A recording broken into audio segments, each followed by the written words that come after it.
A few years ago, Bernadette, also known as Berna, was $50,000 in debt. In 2017, she not only paid that off, but she saved enough money to quit her job at Instagram and buy a one-way ticket to San Francisco with her partner. Since then, she's been giving out financial advice on her popular blog, HeyBerna. Debt.com is speaking with Berna today about living financially safe in the aftermath of this awful pandemic. So, hey, Berna, what's up? How's life in San Francisco? It's as good as it can be, you know. I'm going to repeat the same thing you keep hearing over and over, which is nice also, just can't complain. We are locked down. We've been locked down for a while. This is the new normal. And I live within a 10-foot space of life. And here we are. Making the best of it. Yes, absolutely. Making the best of it. It's cozy. It's nice. Really getting to know like my yoga mat on my floor.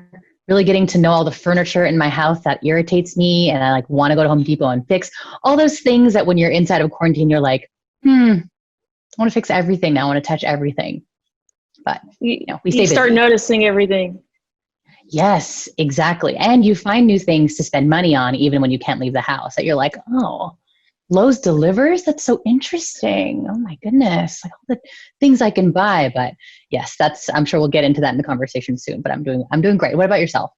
Good. We're doing very well, and we really appreciate your time. We're going to just ask you a few questions, and we're really excited for our audience to get to know a little bit more about you. Sure. When we were speaking in email, you were telling me about one financial result from COVID that was pretty interesting. And you said that personal finance experts need to do more than urge everyone to save. They need to be advocates for change. Can you just go into that a little bit about what you meant? Yes, absolutely. So it's a really exciting time to be inside the personal finance space, as I'm sure the entire Debt.com team knows. Everybody's paying very, very close attention to their money, and specifically the money that they don't have, that they wish they had saved. And I think before COVID, the BC time is what folks are calling BC, everyone was like, oh, paying in the pot, like 3 to 6 months of savings. You should do that. You should have that. Even then, that kind of advice was already a little bit tone deaf for folks who were living close to or below the poverty line. And I'm forgetting now where the stat came from, but I read a stat the other day that said in the average US household with the average US income, it would take an average US family up to 12 years to save 3 to 6 months of savings off of the paychecks and the cash flow that they currently experience. And so it's even more stark now that like we hit this pandemic head on, this huge financial emergency. And of course, we're all wishing that we could have 3 to 6 months of savings, but we're realizing how incredibly hard that is, even without a pandemic. With a pandemic, it's nearly impossible because you're just trying to stay afloat. And so I think people are starting to look around a little bit more at like, okay, maybe it isn't that we suck at saving. Maybe it isn't that we weren't disciplined enough, or we weren't doing the right budgeting spreadsheet, we weren't using the right mechanism of apps and whatever. Maybe it's that we're not getting paid enough. Maybe we need to pay attention more to the way that money flows towards families, to the money that people are earning or not earning. Maybe we need to be looking at what minimum wage jobs look like. When the $1,200, if that $1,200 stimulus check came down and that first relief package came through, so many people were like, $1,200? What? You're looking at $1,200, then you're looking at your mountain of debt and being like, oh, that's adorable. What is this supposed to help? I can't live off of $1,200. No, nobody can. And so I think now, from now on, it's like we can't unknow what we know, which is now everyone understands that $1,200, nobody can live off of that. And everybody who has earned the minimum wage and lived below the poverty line, we're like, I could have told you that myself. Thank you for finally paying attention.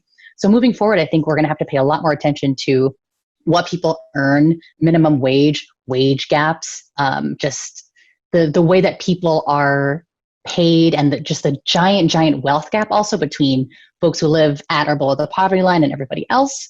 And it's going to be a lot more looking around for what the problem is in personal finance, as opposed to looking inside yourself and blaming yourself for all the things that you're not doing or the habits that you haven't created. You can't save money that you're not getting. So it's got to be a 360 view now. Speaking of that, I would like for you, I think it would really help our readers, our viewers, if you would give a real life example. How has this, going from what you were just talking about, how has this changed your budget? Are you saving more on certain things? Are you spending more on certain things? So Give us a real life example. And I know there are lots of people watching that could really relate to that. It's interesting for myself because I am self-employed. If you ask my mom, she would say I'm probably unemployed because, as many immigrant mothers know, it's very difficult to relay self-employment and being a content creator or influencer as like an actual job. But because I'm self-employed, I'm now getting to sort of reap the benefits of obviously someone who understands personal finance and was able to pull cash flow towards me in a way that backed up my future self. So now with my business, I was able to sort of stack paychecks so that I could pay myself for a certain amount of time before even touching my emergency savings. And then, if stuff hits the fan and I end up touching my emergency savings, I at least know I was able to reach that 6 months of emergency savings. I know I'll be good for 6 months, and I can take those 6 months to breathe, to reset, and to try to find other streams of income. Now, in emergency savings, obviously, it doesn't just buy you financial relief, it buys you emotional relief. For those of us who do have an emergency savings right now, we totally fully this is showtime for emergency savings. This is where we go, okay, if I have 3 months of savings and I have exactly 3 months to try to figure it out, get it together, find a different income stream, what is furlough? Am I working that out? Where's the health insurance coming from? You buy yourself peace and you buy yourself time. And that's how I'm experiencing COVID right now. It's a very privileged way to experience COVID, obviously. On the opposite side, I'm also very much experiencing from my family's perspective. Both of my parents, now I'm a child of immigrants, Filipino immigrants. One of them is a retired mail carrier, and the other one has been in customer service at United Airlines for about almost 30 years.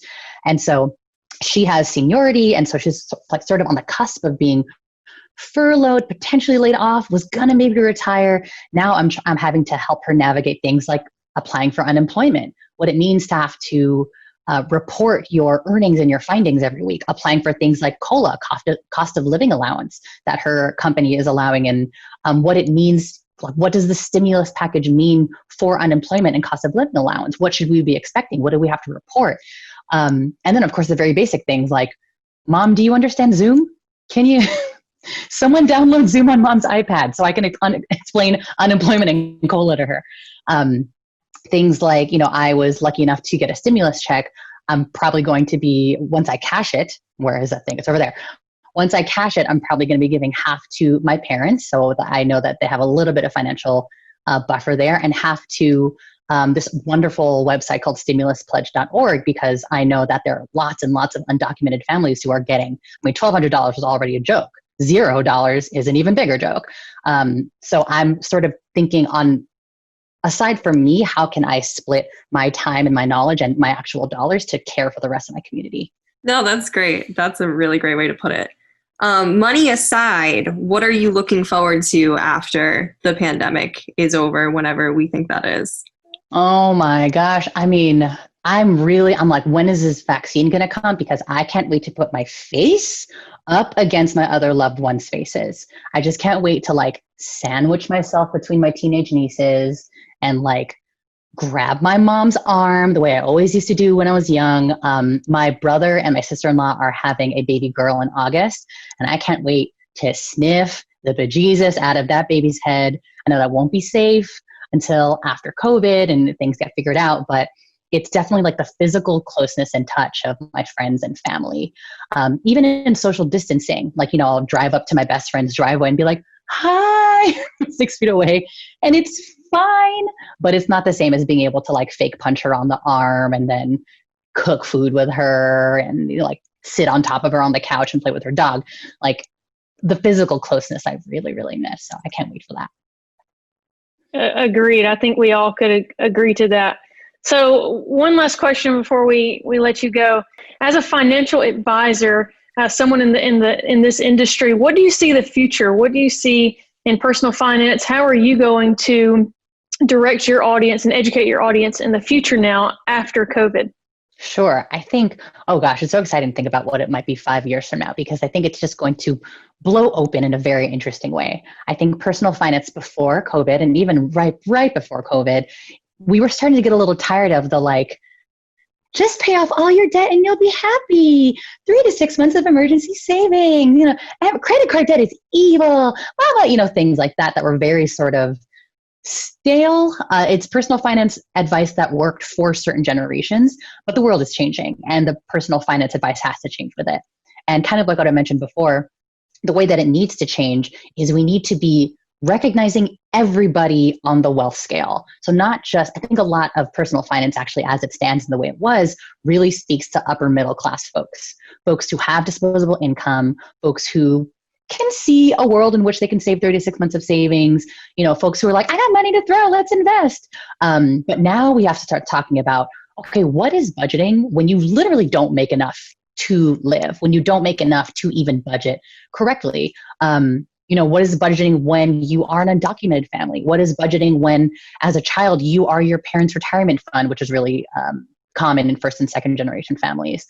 We need to really bring more voices from below the upper middle class realm because a lot of this upper middle class personal finance advice falls completely on deaf ears, or it makes the folks who do live near or below the poverty line feel like, I guess this isn't for me. I guess like financial stability is not for me. Personal finance isn't for me. I'm always going to stay in this struggle place. I'm always going to be captain of the SS struggle, driving the struggle bus. And that's just not true. It's just that once we start to acknowledge everybody's voices on that wealth spectrum, we'll also start to realize it's not just change that needs to happen inside of our banks and our pockets and our cash envelope systems and our spreadsheets. It's change that needs to happen on a political level. So, how can we make it so that we don't have to teach ourselves financial literacy as adults? How do we make it so that it's built into the school structure system and we're learning about taxes, like how taxes actually work, as opposed to, the mitochondria as the powerhouse of the cell? That fact has never once, for myself, a non-scientific person, ever come into my adult life. But having to reach back and teach myself how interest works, really wish that was on the school Common Core level. So how can we do that? How can we advocate for higher minimum wage? How can we now really actually pay attention to the fact that $1,200 was never enough for anybody's month living anywhere?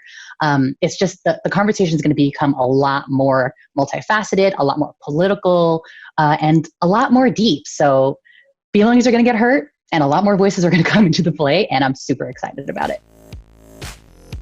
That's really exciting. I think you're going to hit a core with people as they watch this. And again, we thank you so much for your time today. You really provided a fresh perspective, especially talking about what you see the future after this pandemic. And you give us hope and you give us a fresh perspective. So we thank you so much for your time and wish you nothing but the best. Thank you so much, Ashley. Thank you so much for having me. I'm psyched to keep talking about how this all changes.